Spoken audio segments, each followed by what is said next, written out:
Well, welcome. It is the week of December 11th, 2023. This weekend we were up to our elbows in water. We'll talk about that in a minute. Yeah. So last weekend, picked up the new sled. Yep, picked up the new sled, went to Skagit Valley Polaris, and what was it, Saturday? Yeah, Saturday about 10 a.m. and signed papers with Larissa, and then went to Taylor, and Taylor showed me how to work a Polaris pretty easy. And Taylor did a really good job. Yeah, I mean, he did it a was really good job. it was like 36 degrees, blowing rain sideways, 40 miles an hour, and he's in a little extra coat, and he's just like, yeah, got a smile on, showing us everything. Like, why don't you guys get the hell out of here now? I'll see you later. Like, he didn't say that, but you could just tell he was like cold, he was gritting cold his teeth. and wet. Yeah. We were all cold. Oh, I stood inside looking at you guys while you were out there talking to him longer. Dude, I'm like, I was dying. Man. It was so cold. I was dying. I was dying from the cold, and then I was dying of like internal laughter because I see Ryan just kind of go and like huddle up right inside the door. And the heater was coming right down on me, so it's perfect. No, yeah, he showed me how to adjust those the Walker Evans Velocity shocks. Pretty simple, pretty straightforward. And then loaded it on the back of my truck. I suffered some more cold having to tie it down because I'm too cheap to buy a super clamp.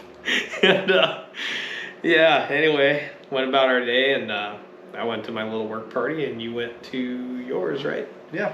Yep. And then, so that was Saturday, and then Sunday, we went up to Anderson Watson riding. Yep. As much as it was like 36 or 37 degrees at our house. There was snow at your house the night before. There was the night before, yes, it was all gone in the morning, and that was when I was like, crap. Yeah. I mean, we knew the snow level was going to go up. We may not have known it was going to go up quite as fast and abruptly and high as it did. But we got up there, and it was funny because so right when we pull in, I'm going to call it the upper parking lot, and I've literally parked there for 25 years. It's like you can park there, and there's still plenty of room for everybody to turn around in this spot. It's like the last parking lot that I would even call a parking lot up there on that road. And these guys pull up on snowmobiles that park down lower, and they're like, "Oh, are you parking there?" And I'm like, "Yeah, I've parked here for 25 years. Like, well, how's anybody gonna, that's a turnaround." And I go, "Well, they can still turn around." Yeah. So there's then, plenty of room to turn around. And they're probably going to see this video. One guy said he lives in Day Creek. So anyway, nothing against them. I just thought it was odd because that's considered the parking lot. And then, so we get up to the warming hut, and there those guys are, and I got my helmet on. And the guy says, "Morning." I said, "Good morning." And then he says, "You guys know those guys back there?"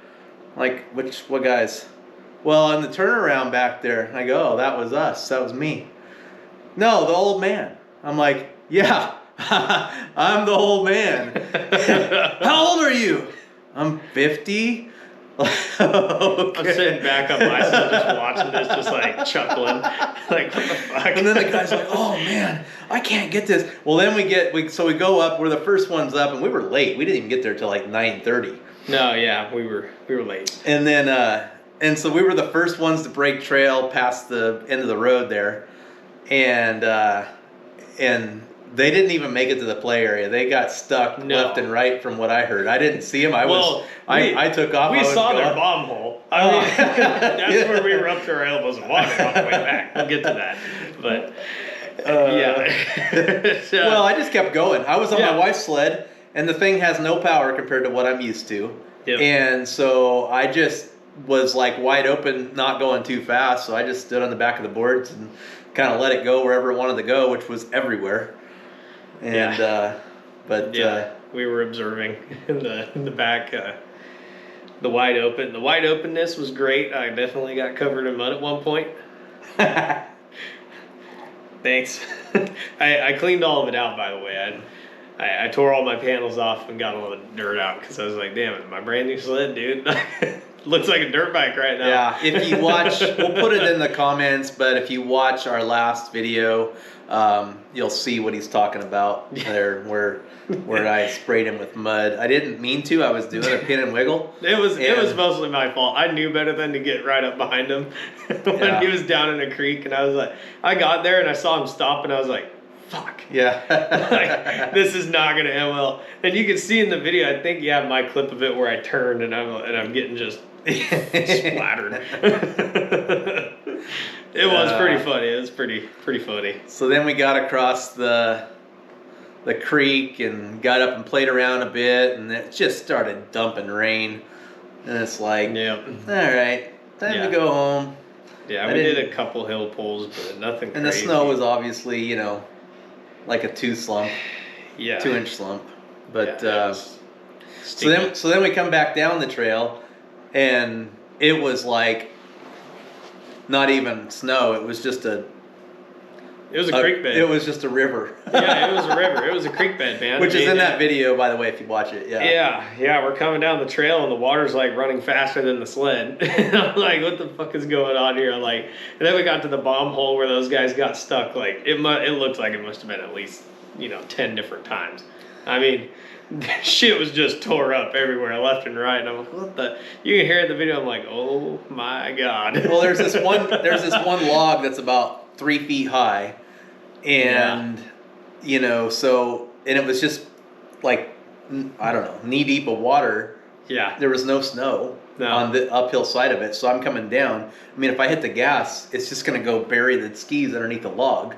Yeah. So we ski pulled up over the top of it, and then he was able to ride around it. Get around. And I was impressed. I was looking at it and I'm like, gosh, dude. And I'm so used to the Arctic Cat. Like, if I was in the Arctic Cat, it would have been a rodeo trying to get around that. And then the Matrix was just like, now we're going over here.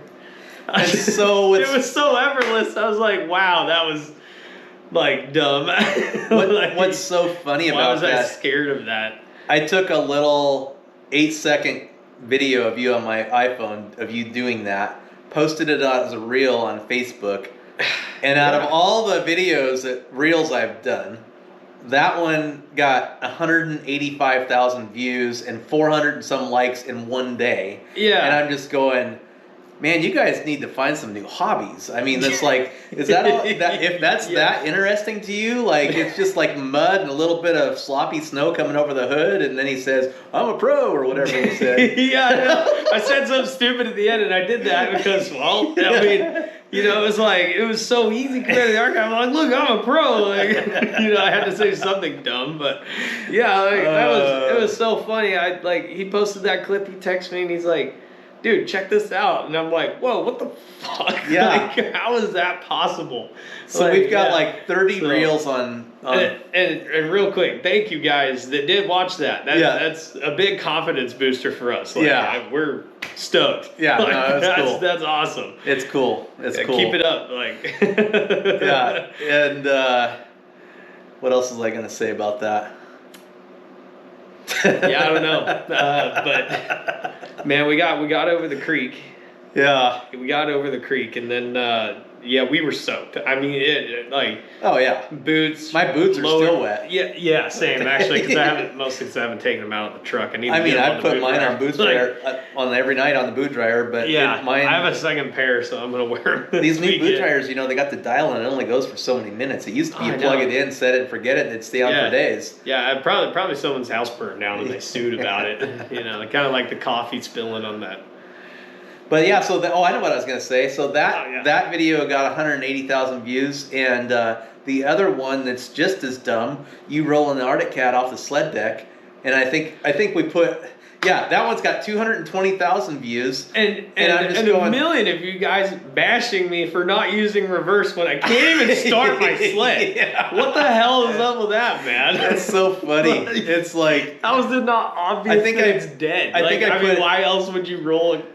It's clearly a newer sled with reverse, and people are like, well, buy a sled with reverse. It's like, so in their defense, in the title, I put, how do you unload your sled? And then I've got a video of him rolling his off the back, like pulling on it, like manhandling it. Everybody's like, well, I would just start it and put it in reverse. Yeah, there's people that are like, well, buy a sled with fucking reverse. And it's like, I did, and it's broken. Like, congratulations, Captain Awesome. But it's so weird. Like, you just don't know what's going to be popular. Social media is a weird world, it's man. so weird. Like, and people are so quick to like jump on you about things too. Oh, like, yeah. It's like that's cool. I mean, yeah, it's all interaction. Publicity. Yeah, it's publicity. It's helping us out, obviously. Like 220,000 views on that one, yeah, and counting. Like it's going up like every second. Like when you look at the view counter on it, that's like, it's so funny. Yeah, and a new comment every hour, at least every hour. Well, it's funny because the other one made this one light up again. Yeah, I know. Like that one was popular for a while, and then this one, and then I saw other reels by this place or whatever, and then they did. So anyway, if any of you are social media influencers, please hit us up, and we'll just I just have a few questions. Yeah, right. like what the hell's going on here? Yeah, we'll start there. But so speaking of that, I've been watching other podcasts and stuff, and we don't like officially have, I don't know if they call this a vlog, or because it's not really like, we don't have just an audio podcast right yet. Yeah, we hope to, but yeah, but there's a couple podcasts out there like YouTube, like in the YouTube world. I've noticed that like if you just have a video of doing what we're doing right here, talking to an audience and explaining our lives, because it's how YouTube works. They still call it a podcast. Yeah. So I mean, like Cooper Bogetti started out exclusively on YouTube, and now he's obviously on everything. But never heard of the guy. Yeah, I mean, drag racing world stuff. Oh, okay, gotcha. We'll get into that later this year. Okay. Or next year, I guess. But well, something I have a question about that maybe you know the answer to is everybody that's like serious about doing podcasts has a headset on, and I mean they've been making news, basically podcasts, right? News like on the Channel 4 or whatever for 30-40 years without a headset. So what's the purpose of, and I know this doesn't sound perfect. I know that our audio is not perfect. I mean, we've got cement in here and it's kind of a little bit echoey, but I'd say it's pretty good. It's pretty good for a GoPro video. Yeah, it's not bad. I mean, we don't even have like the pro mic on this thing. It's just it's just the media mod. I mean, anybody can get that for $70 on Amazon. And I'm just wondering what's the deal with the Yeah, and it's weird. It depends on the podcast, right? Like the Deviant Ink podcast and the Muskoka podcast, like they run the headsets, but you go to like Andy Frisella, he's got the booms, and then you go to other podcasts and they just got the little mic in their shirt, and that one seems reasonable. Like I could live with that, but you get a boom in my face and I'm like, I just wonder if we're all going to be looking back on this 10 years from now and going, those guys all had headsets on. Like, this was back in the 2020s when they wore headsets. Right. Yeah, I mean, who knows? And to be fair, like the technology is improving so quickly too. I mean, it maybe in 10 years we won't even need like cell phones. I mean, well, we probably don't right now for the you probably just they're watching us right now, like right off the window. Probably just hold your thumb up and your fingerprint will just come right into you'll just get a telegraphic message and you won't even have to listen to it. Who knows? Yeah. but yeah, the mic thing's definitely different. So I want to talk about honorable mentions with like videos and other producers of content. And one that really, really, really stuck out to me this week, and I don't always like his work, but I did this week, is Caleb Kosturki, Proven Progression, and he did the one on snowmobile tracks. Did you watch that? I started it and haven't gotten. So it is so interesting. I highly recommend you watch it. He breaks it down. What I like about how he breaks it down is like, and I always tell you this, like explain it to me like I'm a first grader. Yeah, and that's what he does. Caleb's actually really good at that. Like in all of his videos, I gotta say he's just like really he's clear and concise about what he's explaining and what he's doing. And so he explained the pitch, what that was, which is the distance between the lugs, and how that affects everything, and which tracks Polaris have, and why you'd want an aftermarket track, and which time. I mean, and then he showed with very detailed, without dragging it on, how to remove the track and how to put it back on. So I mean, I was thoroughly impressed with that. What did you see? What videos did you see this week? Just the Muskoka podcast. Really had a busy week with repairs on the tool truck and just other things. Repairs on a tool truck. Look, it's a Ford, okay? That's going away next.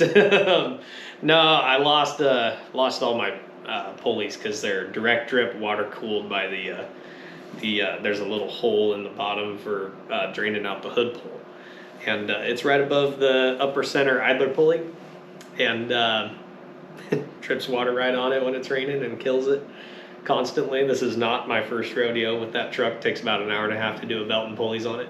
Do you like, does it like blow up as you're driving on the road, or no? It just starts squealing and rattling like crazy, and then when you start it, the pulley will be seized up and it'll just ruin the belt. Because on my 7.3 I had that with the one pulley, and it just I know it's bang. Yeah, that happened on mine too. Yeah, that was another thing that left me stranded on my 7.3. But yeah, no, that was an easy fix. It just takes time. So I watched part of the Muskoka podcast, and I have a huge respect for him, and I think that so I would always watch it no matter how good or bad it was. I thought it was okay. I didn't know if it was, I'm not going to say it was like great or anything like that, but it's always good to listen to those guys and get their thought, and maybe they'll slip up and let us know their GPS location or whatever.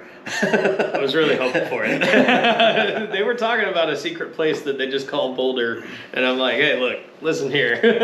Like, you keep saying Boulder like you're actually going to Boulder. I know you're not going to Boulder. Where's it at? Anyway, I thought it was pretty good. Myself, I was pretty engaged with it, but I get engaged with conversation pretty easy. So I can listen to that. That is true. Yeah, and it doesn't take much to keep me interested. I'm easily entertained. That's not even a joke. I'm very easily entertained. There you go, a set of keys in my pocket right now that I'm playing with. Oh, that's great. Yeah, that's awesome. Keeps my hands busy. So another one that I watched, I had a little bit more time than you. So another one that I watched was, and I've never heard of it, but what I did was I Googled sledder podcast instead of snowmobile. What I've noticed is if you Google snowmobile podcast, it comes up with like mostly ones where the guys are over 70 that are doing them. Sledder is yeah. So it's called.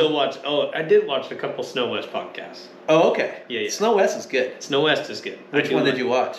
Actually, it was all the Polaris ones because I just bought a Polaris. Oh, okay. So I was kind of looking back in their stuff. So they're older ones, but they're now sponsored by Polaris. Yes, I can tell. And he says that at the very beginning. Yeah, they do. Yep. The cool thing is he says that, and then he'll go right into interviewing Skidoo athletes. Yeah, and they ride the Skidoos and they ride Arctic Cats, and they still ride the other stuff. But I did watch the one where they brought on that engineer from Polaris.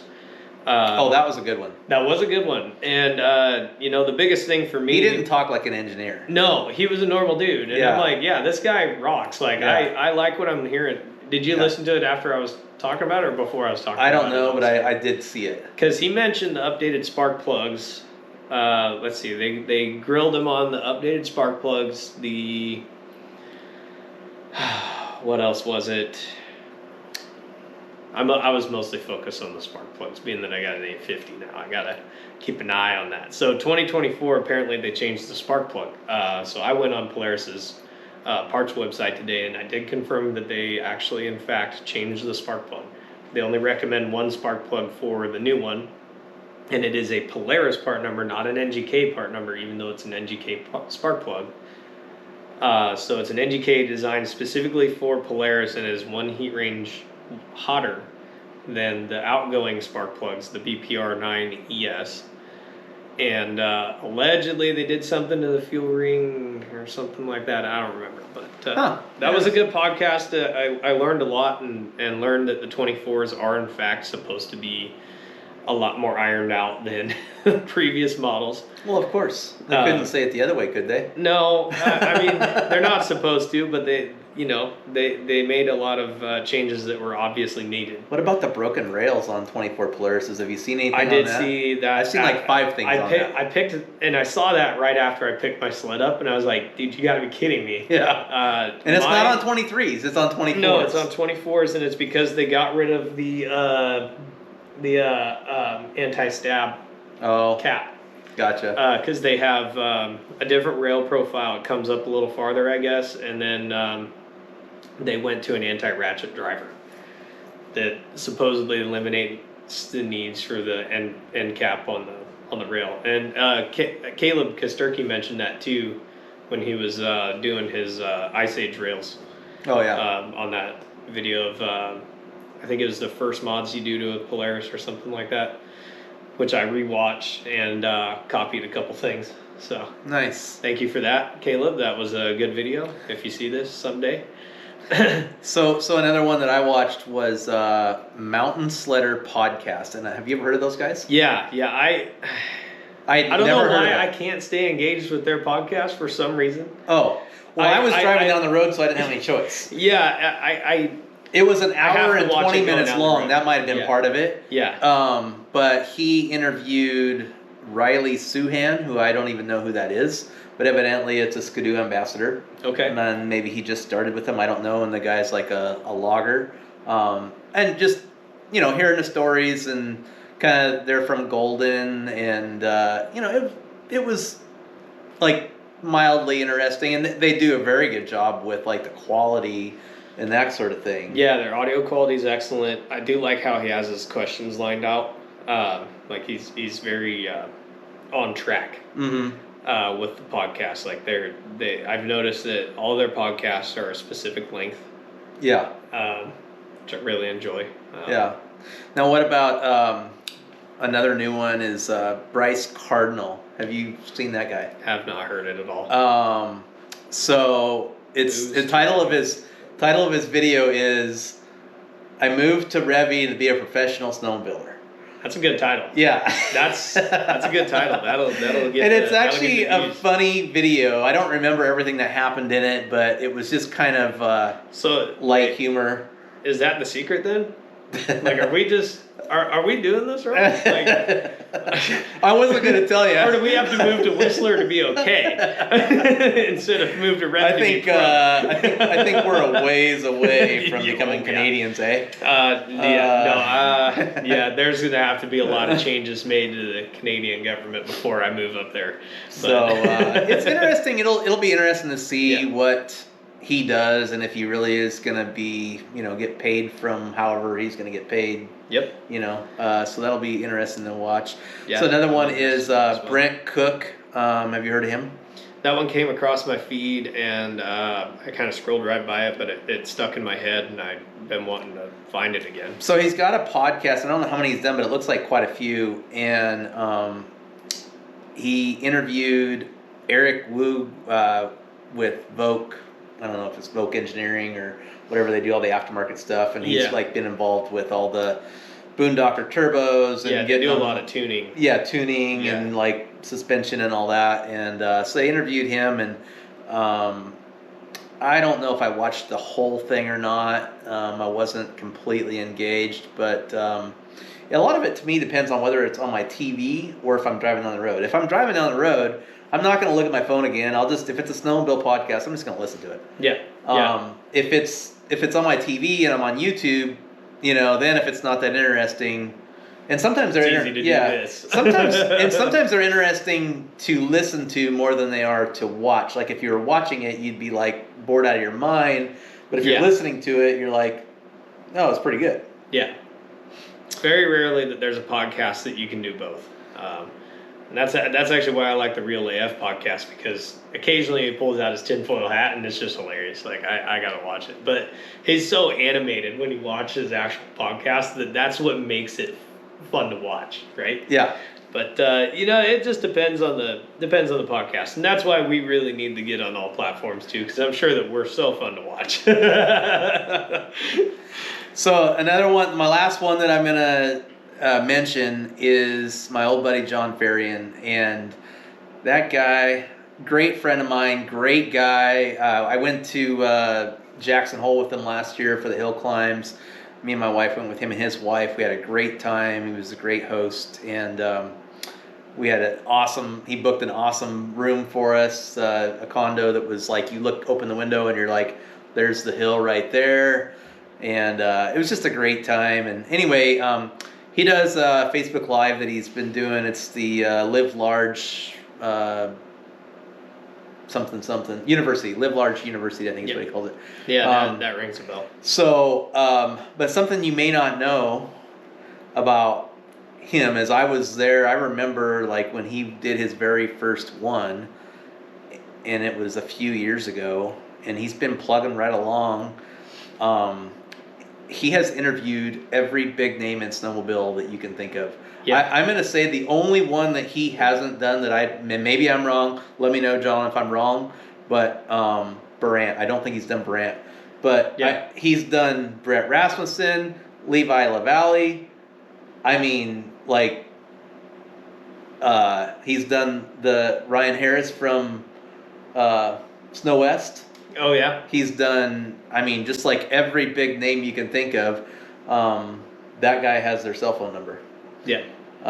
So it's interesting. And, you know, he's all about, which is really cool, avalanche safety and all that. And he's whenever you go on a ride with him or anything, he's always making sure that everybody's got all their stuff and knows how to use it, and takes it very seriously, which is really cool. Should always be taken seriously anyway. Yeah. And there's other things that I want to get into. In fact, I think that's what we should do in our next one maybe is just, you know, other things, other dangers and whatnot besides avalanches, because that's kind of my pet peeve is around here. Yeah. We don't really talk about anything besides avalanches. Yeah. And there's not like a snowmobiler safety foundation. There's just an avalanche society. So it's getting mousetrapped. That's a real deal now with the short tunnels. Almost learned my lesson on that actually first ride out. You didn't see it behind the tree. Actually you kind of did. You kind of had it in the video where I was like, oh yeah. And then you can see where I grabbed a handful of brake and just launched it straight back down on my face. Yeah. But that's a danger. Getting mousetrapped and tree wells and crevasses. I mean, or just running into a tree. I mean, these are all things that people die from every year. That there's no organization on, there's no talk about it for the most part, and I'm gonna say in Western Washington and like BC and most of BC, we get so much snow all the time that the avalanche danger, of course, is there, but it's not like it is in Cook City or Colorado where it doesn't snow for 3 weeks and there's this huge crust. And then it dumps 2 feet, and then it doesn't snow for 3 weeks. You know, it's not like that. So, of course, there's avalanche danger everywhere where there's snow and mountains, but I just feel like there's other dangers here that are just as important to be aware of. Yep, I remember my first real ride that I ever went on with my Formula. I was bombing around in the meadow. And it was low snow conditions like we have now, right now, and actually it was just as wet that day. Now that I think about it, and I come around this corner, must have been doing 30, 35, and I slammed into a rock. Sled stopped, and I did not. Luckily, those old sleds, the bars are down by your knees, and so I just went right over the top of them. But man, if I was on one of these newer sleds, I'd probably have a couple broken ribs from that. So or hurting severely in some form. Yeah, well, I'm sure you've heard the story about Tom that went into the crevasse and they got him out, and then the year after that, a guy that was a good friend of mine that I worked with. His son went into a crevasse and he's still there. Didn't make it. And, now that's just you don't hear about it. Nobody really talks about it. And the mountain's always changing. And so, I don't know. I just think it's something that needs more awareness.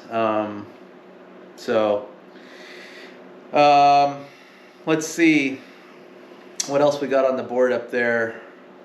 Oh, might as well give you an update on my sled. So, Yeah, what's going on with it? Well, Because I don't actually know. you don't know. No, I don't know. Like, well, I know that it was bogging, and then I know that you were ordering parts, and then I saw a picture of it dropped off at the dealer today. Yeah, so That's about it. I mean, after further review,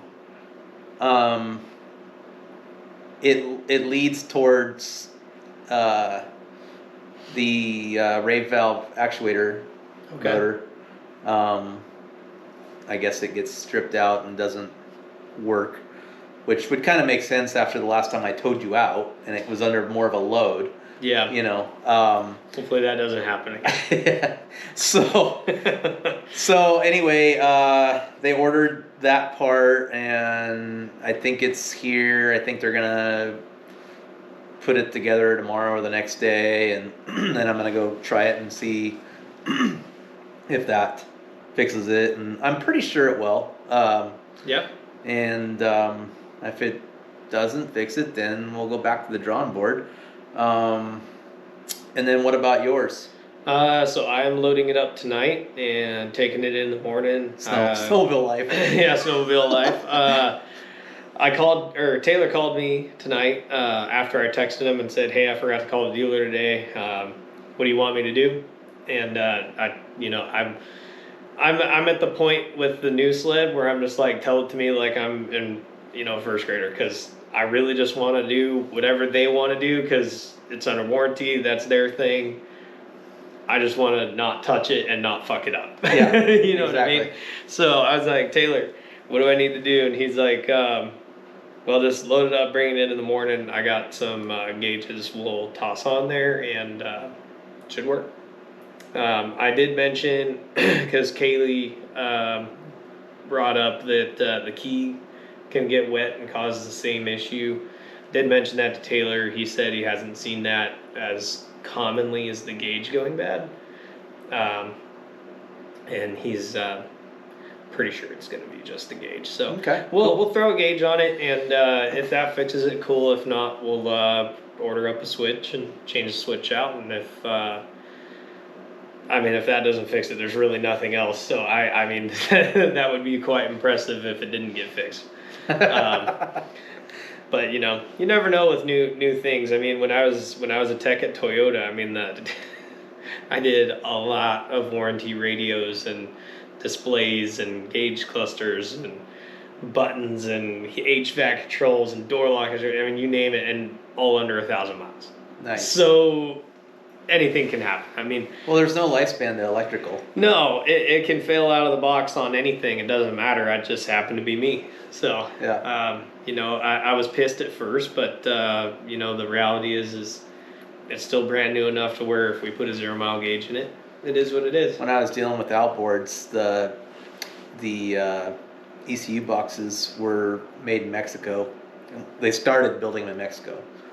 And when they did that, and I'm not putting the slam on Mexico, I'm just saying that in this particular era with those particular boxes, about every other one was bad off the shelf. Yeah. It was crazy. Yeah. So, yeah, you just never know. You just never know. And I had that at Toyota quite often with especially alternators. And yes, I am calling out Toyota for that because their alternators are a bitch to get to. Fuck you for that. Yeah, also warranty time doesn't pay worth shit. You need to fix that. I don't work there anymore. But anyway, alternator's bad out of the box. There was a day I went through 3 of them on the same car. Nice. And we ran out of alternators. We had to get one from Napa, and oddly enough, that one actually worked. So it just happens, man. Yeah. So we'll take it in, get it fixed, and go about our merry way. So this weekend, it's not looking too good. No. Only calling for like 2 inches of snow. I know. So I don't know what to do about that. I think I'm gonna do some honeydews around here and save up my money to hopefully go to Revy or something. That's what I'm thinking. I like that idea. Yeah. I think I'm in the same boat. Yeah. I really, really, really want to ride Yeah. my new sled. Yeah. And But you don't want to ride on ice. your fixed sled, but I don't want to ride on ice and ruin shit. Yeah. Yeah, there's not really much of a place to go. I mean, Coeur d'Alene's looking all right. Like, I've been watching Core Freshies reels on Instagram. It's looking good over there, but still a lot of low snow conditions over there too, and just don't really want to. I think Revy's the place. They just need one more dump, you know. Yeah. So I mean, looks I think like they're gonna get it soon. So yeah. So I think that's gonna be the place to go. So. Yep. All right. Well, remember, it's okay to be okay. It is okay to be okay. We're all learning. We're all growing. All getting better every day. See you next time.